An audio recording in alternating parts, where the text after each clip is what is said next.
Some time ago, there was a phrase that left me very pensive and restless: grant yourself forgiveness for being inadvertently led down the path of those who betrayed you. Sometimes, the innocence of the heart fails to perceive the tricks of those who practice evil. I don't recall the author of these words, but they hold a profound meaning that not everyone can comprehend. Many people believe that pettiness and betrayal are unforgivable.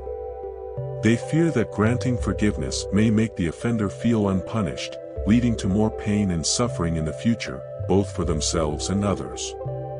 However, there is a different perspective. If we punish the offender, making them experience the same suffering, how will that improve the offender? What will change in ourselves? A wise person cannot blame anyone and, therefore, cannot hold grudges. Remember the words from the ancient scriptures containing the teachings of Buddha: he insulted me, hit me, defeated me, and robbed me. For those who do not harbor such thoughts, hatred is ceased. In this world, hatred is not overcome by hatred, it is overcome by the absence of hatred. Meditate on the meaning of these words as you absorb them. Meanwhile, listen to a parable. There was a lonely woman living in a village who had a son who disappeared when he was young, and no one knew where he was. In a neighboring village lived a man who used to be rich but was now ruined. He used to be very greedy and treated poor people poorly, showing no compassion or helping anyone. One day, when he was still wealthy, the woman who had lost her son approached him and said she had nothing to eat. She pleaded, "My son, my little one, went to seek a living and never returned. I'm starving. Please, help me." He replied, "Go away, there's not enough bread for all the hungry. There isn't even enough for me." The woman started to cry and left.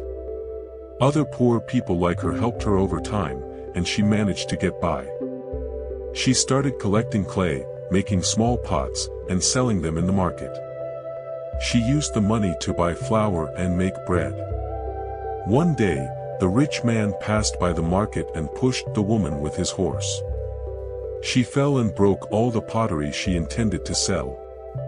The rich man laughed and continued on his way. The poor woman looked at his back with tears of resentment. Time passed, and misfortune struck the rich man's house. He lost all his money and was left with only rags. He was now forced to beg. He eventually went to that woman, whom he knew he had offended in recent months. His life had improved, but she still mourned and cried for her missing son, hoping that God had mercy on him in a distant land. Out of kindness, every morning, the woman put a jug of water and a freshly baked loaf of bread on the windowsill for anyone in need. The old beggar appeared at the end of the street, and the woman, unable to bear him, took the poisoned bread she had just baked and threw it into the fire. Separately, she put the freshly baked bread on the windowsill.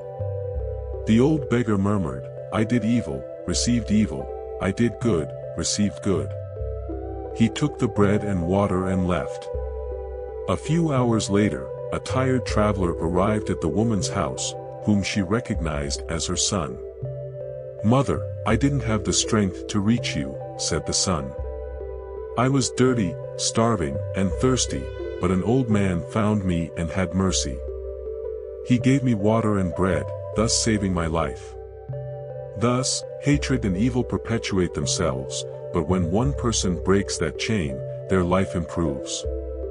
The woman in our parable forgave pettiness and malice, not only receiving a reward but also learning a valuable lesson that she could never forget for the rest of her life.